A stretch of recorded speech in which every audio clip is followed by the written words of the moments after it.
Kuwait నుంచి మీరు ఎవరైనా ఇండియాకి కార్గో ధర వస్తువులు పంపించుకోవాలనుకుంటున్నారా?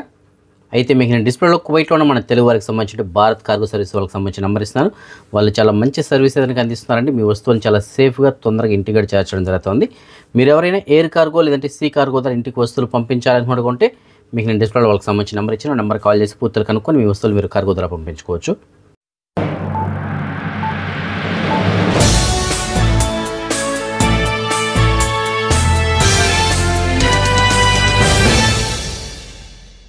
శ్రీనాథ్ రెడ్డి మిట్టపల్లి యూట్యూబ్ ఛానల్ స్వాగతం. నమస్కారం. నేను మీ శ్రీనాథ్ రెడ్డి మిట్టపల్లి. ఇవాళ తరకు వచ్చి నవంబర్ 18, 2025 సంవత్సరం. ఇవాళ ముఖ్యాంశాలకు వచ్చినట్లయితే కువైట్కి సంబంధించినటువంటి రెసిడెన్సీ అఫైర్స్ ఇన్వెస్టిగేషన్ డిపార్ట్మెంట్ వాళ్ళు కువైట్లో ఒక ప్రముఖ గృహ కార్యాలయంలో వాళ్ళు నిర్వహిస్తున్నటువంటి కొన్ని అవకతవకలను గుర్తించి అందులో పనిచేస్తున్నటువంటి అధికారులు సభ్యులు ఎవరైతే ఉంటారో అక్కడ ఉన్నటువంటి సిబ్బంది ఎవరైతే ఉంటారో వారిని అదుపులో తీసుకోవడం జరిగింది. వాళ్ళు ఏం చేస్తున్నారంటే గృహ కార్మికుల్ని నియమించడం జరుగుతూ ఉంది. ఏ విధంగా కువైట్కి సంబంధించినటువంటి పౌరుల పేరుతోటి వాళ్ళు ఇక్కడికి కువైట్కి గృహ కార్మికులను పిలుచుకురావడం జరుగుతుంది. ఇక్కడికి వచ్చిన తర్వాత వాళ్ళని అధిక ధరలకి విక్రయిస్తున్నారు. సో అలాంటి దందా ఇతనిగా జరుగుతుంది ఈ గృహ కార్మికుల కార్యాలయంలో. ఇది రుమైతియా ప్రాంతంలోని రెసిడెన్షియల్ ఏరియా దగ్గరలో ఈ కార్యాలయం ఇతనిగా ఉంది. అయితే వీళ్ళు చేస్తున్నటువంటి పని ఇది. సో అక్కడి నుంచి ఇక్కడికి పిలిపించడానికి కువైట్కి సంబంధించిన పౌరుడికి వీళ్ళు ఇచ్చేటువంటి డబ్బులు ఎంత తెలిసినా 50 నుంచి 100 దినార్లు. అంటే కువైట్ పౌరుడు వాళ్ళని ఇక్కడికి పిలిపిస్తాడు. అంటే అతను సైన్ పెట్టి వీసా అనేది ఇవ్వడం జరుగుతుంది. అయితే వాళ్ళు ఇక్కడికి వచ్చిన తర్వాత వెంటనే వాళ్ళని విక్రయించడం జరుగుతుంది. ఎందుకో తెలిసిన గవర్నమెంట్ నిర్దేశించినటువంటి ధరల కన్నా చాలా ఎక్కువ 1200 నుంచి 1300 దినార్లకి అయితే అమ్మేస్తున్నారంట వాళ్ళని. సో ఆ విధంగా మానవ అక్రమ రవాణా అనేటువంటిది చేస్తున్నారు. గృహ కార్మికుల కార్యాలయంలో ఇలాంటి మోసాలు ఏదైనా జరుగుతున్నాయని చెప్పేసి వాళ్ళు గుర్తించి ఆ కార్యాలయాన్ని సీజ్ చేయడం జరిగింది. అందులో పనిచేస్తున్న సిబ్బందిని ఏదైనా అదుపులో తీసుకున్నారు. వారిపైన చట్టపరమైన చర్యలు తీసుకోవడం కోసం సంబంధిత విభాగాలకి రెఫర్ చేశారు. సో ఈ విధంగా కువైట్లో కొంతమంది మక్తబుల ద్వారా వస్తామని చెప్పేసి అంటుంటారు. సో ఆ మక్తబుల ద్వారా వచ్చినప్పుడు ఆ మక్తబ్ మంచిదా కాదా ఏంటి అనేటువంటిది కూడా ఒకసారి చూసుకోండి. ఎందుకంటే ఈ విధంగా వచ్చిన తర్వాత వీళ్ళు వేరే వాళ్ళకి అమ్మేశారనుకోండి, అప్పుడు మీకు ఏంటి పరిస్థితి? అక్కడ పని అంతా బాగుంటే ఓకే, లేకపోతే ఏంటి పరిస్థితి? మళ్ళీ ఎవరిని ఆశ్రయిస్తారు? ఇప్పుడు ఈ కార్యాలయం ద్వారా ఎవరైతే వచ్చి ఉంటారో వాళ్ళందరినీ ఇప్పుడు కొంతమందికి జాబ్ చూపించారు, కొంతమంది చూపించలేదు ఇంకా. సో ఎవరికైతే చూపించుంటారో అక్కడ వాళ్ళకి పనిని బాగోలేకపోతే ఆ ఓనర్కి వాళ్ళకి సైక్యత లేకపోతే కనుక మళ్ళీ వాళ్ళు రిటర్న్ ఆఫీస్కి రావాల్సి వస్తుంది. ఇప్పుడు ఆఫీసే లేదు, మూసేశారు. అప్పుడు ఏంటి పరిస్థితి? సో ఇలాంటివి కూడా జరుగుతుంటాయి. కాబట్టి మీరు ఏదైనా కొత్త వీసా పైన వస్తుంటే కనుక ముందు వెనక చూసుకొని అది మంచి మక్తబా కాదా అని కూడా చూసుకోండి. అలాగే ఎవరైనా వీసా తీసుకుంటే వాళ్ళు కూడా మంచి వాళ్ళ కాదా అని కూడా చూసుకొని అప్పుడు మీరు వీసా తీసుకొని వస్తే మంచిది. ఎందుకంటే చాలామంది ఏం చేస్తుంటారంటే వీసా అనగానే చాలా తొందరపడి తీసేసుకుంటుంటారు. ఏదో ఇట్లా వీసా తీసేసుకుంటే చాలు, వెళ్ళిపోతే చాలు అని చెప్పేసి. సో అలా చేయకండి. ఎందుకంటే ఇప్పుడు పరిస్థితులు బాగోలేదు కువైట్లో. సో ఏ మాత్రం తేడా వచ్చినా సరే మళ్ళీ ఫింగర్స్ వేసి మళ్ళీ వచ్చేటువంటి పరిస్థితులు లేకుండా ఇంటికి పంపించేస్తున్నారు. సో కాబట్టి వీసాల విషయంలో మాత్రం చాలా జాగ్రత్తగా అయితే ఉండండి. కువైట్కి సంబంధించినటువంటి PAM అనగా public authority for man power వాళ్ళు కువైట్లో కొత్తగా నిర్మిస్తున్నటువంటి కంపెనీలు ఏవైతే ఉంటాయో ఆ కంపెనీల యొక్క ఇన్స్పెక్షన్ కోసం వాళ్ళు వచ్చేటప్పుడు ముందస్తుగా సాహిల్ అప్లికేషన్లో నోటిఫికేషన్ అయితే మేము ఇస్తామని చెప్పేసి తెలియజేస్తున్నారు. అంటే కువైట్ ఎవరైనా కొత్తగా ఒక కంపెనీని ప్రారంభిస్తే ఆ కంపెనీకి ఇన్స్పెక్షన్ అనేది కూడా జరుగుతుంది. Public authority for man power వాళ్ళు అక్కడికి విజిట్ చేయడం జరుగుతుంది. విజిట్ చేసి వాళ్ళన్నీ ఓకే అనుకున్న తర్వాత మాత్రమే వాళ్ళకి లైసెన్స్ అనేటువంటిది జారీ చేస్తారు. సో ఆ విధంగా వాళ్ళు వచ్చే ముందు వాళ్ళకి ముందస్తు నోటిఫికేషన్ అయితే ఇస్తాము సాహిల్ బిజినెస్ యాప్ ద్వారా. మేము వచ్చేటువంటి సమయానికి దానికి సంబంధించినటువంటి యజమాని ఎవరైతే ఉంటారో అతను కానీ లేదంటే సంబంధిత పర్సన్ ఎవరైతే ఉంటారో దానికి సంబంధించి వాళ్ళు కంపల్సరీగా అక్కడ ఉండాలి అని చెప్పేసి వాళ్ళు తెలియజేస్తున్నారు. సో ఇది కొత్తగా తీసుకొచ్చినటువంటి ఒక ఆన్లైన్ సర్వీస్. ఇది గతంలో అయితే కనుక వాళ్ళు ఎప్పుడు వస్తారో తెలియదు, వీళ్ళు కాసుకొని ఉండాలి. సో ఇప్పుడు అలా కాకుండా ముందస్తుగా సాహిల్ బిజినెస్ యాప్ ఏదైతే ఉంటుందో అందులో వాళ్ళకి నోటిఫికేషన్ పంపిస్తారు. ఇదిగో మేము పలానా తారీఖున వస్తున్నాం, పలానా టైంకి వస్తాం, మీరు అక్కడ రెడీగా ఉండండి అని చెప్పేసి. ఆ టైంకి వీళ్ళు అక్కడ ఉంటే సరిపోతుంది. కువైట్లోని సూకల్ ముబారికియా ఈ ప్రాంతంలో ఉల్లంఘనలకి పాల్పడుతున్నటువంటి ఒక 70 షాపులకి నోటీసులు అయితే ఇవ్వడం జరిగింది. అలాగే కొన్ని షాపులని సీజ్ కూడా చేయనట్లు తెలియజేస్తున్నారు. ఆ షాపులకి అన్నిటి కూడా ఉల్లంఘనలు నమోదు చేశారంటే వాళ్ళకి జరిమానాలు భారీగా ఉంటాయి. అలాగే కొన్ని షాపులని సీజ్ చేశారంట. సో ఇక్కడ ఉన్నటువంటి షాప్స్ కావచ్చు, బిల్డింగ్స్ కావచ్చు అంటే కొన్ని నిబంధనల్ని అతిక్రమించారు. సేఫ్టీ ప్రికాషన్స్ కావచ్చు, అలాగే మినిస్టర్ ఆఫ్ కామర్స్ అండ్ ఇండస్ట్రీకి సంబంధించినవి కావచ్చు, పబ్లిక్ అథారిటీ ఫర్ మ్యాన్ పవర్కి సంబంధించినవి కావచ్చు, మినిస్టర్ ఆఫ్ ఇంటీరియర్కి సంబంధించినవి కావచ్చు. ఈ విధంగా అన్ని రకాల వాళ్ళు కూడా అక్కడ తనిఖీలు నిర్వహించడం జరిగింది. ఈ తనిఖీల్లో 70 షాపులకు పైన వీళ్ళు ఉల్లంఘనలు అయితే నమోదు చేసినట్లు తెలియజేస్తున్నారు.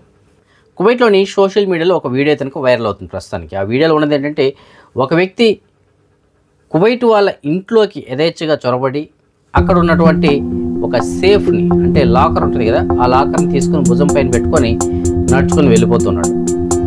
సో దానికి సంబంధించిన వీడియో ప్రస్తుతానికి వైరల్ అవుతుంది.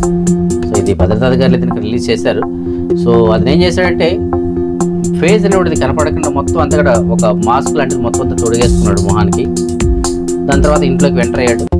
లోపల నుంచి ఆ సేఫ్ బాక్స్ ఏదైతే ఉంటుందో, లాకర్ బాక్స్ ఉంటుంది కదా, అది ఎత్తి భుజం పైన పెట్టుకున్నాడు. బయట వచ్చి యథావిధిగా వెళ్ళిపోతున్నాడు అనమాట. అయితే అతన్ని గుర్తుపడడానికి ఎలాంటి ఆనవాళ్ళు లేవు, ఎందుకంటే ఫేస్ అంతా కూడా కవర్ అయిపోయింది. ఓన్లీ కళ్ళు మాత్రమే కనిపించేలాగా పెట్టుకొని అతను ఆ సేఫ్ అయితే తీసుకెళ్తున్నాడు. మరి ఆయన ధైర్యానికి మనం మెచ్చుకోవాలి. కువైట్లోని 4th రింగ్ రోడ్ ఏదైతే ఉందో ఆ రోడ్డు వెంబడి సుమారుగా 16 పాదచారులు రోడ్డు దాటడానికి ఉపయోగించిన వంతెనలు ఏవైతే ఉంటాయో, బ్రిడ్జిలు, అలాంటి బ్రిడ్జిలు ఏర్పాటు చేయడానికి సన్నాహాలు చేస్తున్నట్లు తెలియజేస్తున్నారు. ఎందుకంటే చాలామంది పాదచారులు రోడ్డు దాటాలంటే చాలా కష్టం అయిపోతుంది, ఇటువైపు నుంచి అటువైపుకి ఇబ్బంది పడుతున్నారు, చాలా దూరం అయితే వెళ్ళాల్సి వస్తుంది. సో ఆ కారణం చేత అక్కడక్కడ ఒక 16 బ్రిడ్జిలు అయితే నిర్మించాలని చెప్పేసి సన్నాహాలు అయితే చేస్తున్నారు. సో ఆ విధంగా నిర్మించడం వల్ల ఏమవుతుందంటే మనం ఈజీగా రోడ్డు దాటడానికి అవకాశం ఉంటుంది, ఎలాంటి ప్రమాదాలు కూడా జరగకుండా ఉండడానికి అయితే అవకాశం ఉంటుంది. ఎందుకంటే మనం ఎక్కడ పడితే అక్కడ రోడ్డు దాటితే వెహికల్స్ చాలా వేగంగా వస్తూ ఉంటాయి, అవి ఢీ కొట్టినప్పుడు ప్రమాదాలు జరగడానికి అవకాశం ఉంటుంది. లేదు ఆ వెహికల్స్ క్లియర్ అయినాక మనం రోడ్డు దాటుతామంటే గంటల తరబడి టైం పడుతుంది. సో అలాంటి సిచ్యువేషన్స్ ఉంటాయి కాబట్టి దాన్ని దృష్టిలో పెట్టుకొని ఒక 16 పాదచారులు రోడ్డు దాటడానికి ఉపయోగించిన వంతెనలు ఏవైతే ఉంటాయో, బ్రిడ్జిలు ఏవైతే ఉంటాయో వాటిని నిర్మించడానికి సన్నాహాలు చేస్తున్నారు.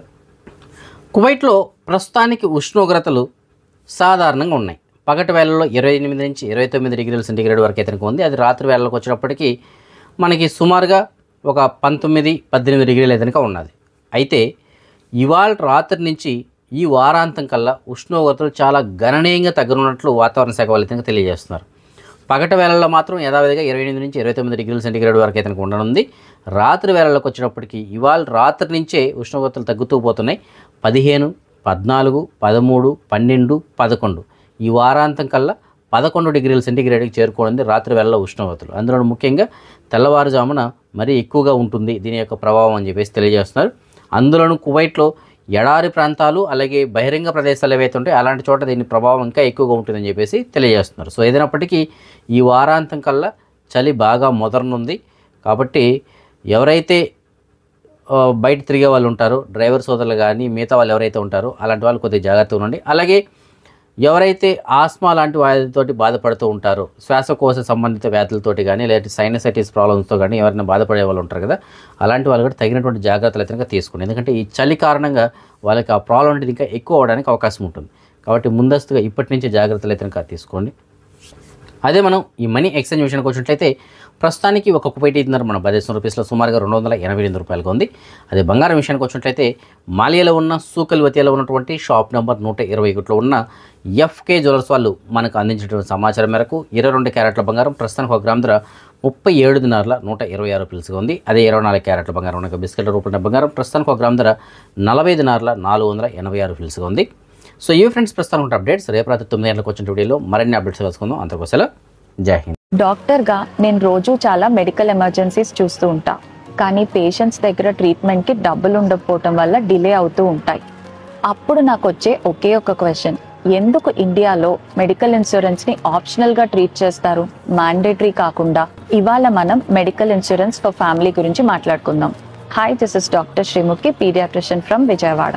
స్టాటిస్టిక్స్ చూస్తే ఇండియాలో 30% పాపులేషన్ దగ్గర మాత్రమే ప్రాపర్ మెడికల్ ఇన్సూరెన్స్ ఉందంట. ఒక సీరియస్ ఇల్నెస్ వస్తే ఐసీయూలో జాయిన్ అయితే 30,000 to 1 lakh అవ్వచ్చు. అదే కనుక ఒక సర్జరీకి అయితే 3 to 4 lakhs అవ్వచ్చు. చాలా ఫ్యామిలీస్ ఇలాంటి సడన్ ప్రాబ్లం వచ్చినప్పుడు అప్పులు చేయటం, లోన్స్ తీసుకోవటం అండ్ ఫైనాన్షియల్ బర్డన్లోకి పడతారు. ఈ పెయిన్ఫుల్ సిచ్యుయేషన్స్ని అవాయిడ్ చేయడానికి ఒక్క ఫ్యామిలీ మెడికల్ ఇన్సూరెన్స్ ప్రాపర్గా ఉంటే సరిపోతుంది. మీ ఫ్యామిలీకి హెల్త్ ఇన్సూరెన్స్ తీసుకునేటప్పుడు ఇవి ఉన్నాయో లేదో చూసుకోండి. ఫస్ట్, సమ్ ఇన్సూర్డ్ ఫ్యామిలీకి మినిమం 5 to 10 lakhs ఉందో లేదో చూసుకోండి. సెకండ్, క్యాష్లెస్ నెట్వర్క్ హాస్పిటల్స్, మీ సిటీలో ఉన్న బెస్ట్ హాస్పిటల్స్ లిస్ట్ ఉందో లేదో చెక్ చేయండి. Room rent limit, room rent capping లేకుండా ఉన్న పాలసీ తీసుకోండి. 4, వెయిటింగ్ పీరియడ్, ప్రీ ఎగ్జిస్టింగ్ డిసీజెస్కి వెయిటింగ్ పీరియడ్ తక్కువ ఉంటే చెక్ చేసుకోండి. Pre and post hospital cover ఆ ఇన్సూరెన్స్లో ఉందో లేదో చూసుకోండి. Day care procedures 24 hours admission లేకుండా ట్రీట్మెంట్స్ కవర్ అవుతాయో లేదో చెక్ చేసుకోవాలి. 0 కోపే పాలసీ బెటర్, లేకుంటే బిల్లో పార్ట్ మీరే పే చేయాల్సి వస్తుంది. నో క్లెయిమ్ బోనస్ ఉందో లేదో చూసుకోండి. క్లెయిమ్స్ లేకుండా ఉంటే సమ్ ఇన్ష్యూర్డ్ ఇంక్రీజ్ అవుతుంది ఎక్స్ట్రా ప్రీమియం లేకుండా. అండ్ ఏమేమి ఎక్స్క్లూజన్స్ ఉన్నాయో ఆ పాలసీలో క్లియర్ గా చదవండి. కొన్నిసార్లు డెంటల్, కాస్మెటిక్, ఫర్టిలిటీ లాంటివి కవర్ అవ్వవు. Last, insurance claim settlement ratio more than 90% ఉంటే సేఫ్. మీ ఫ్యామిలీని ప్రొటెక్ట్ చేయండి, డిలే చేయకండి. ఈ రీల్ ని 3 people కి షేర్ చేయండి that you care for.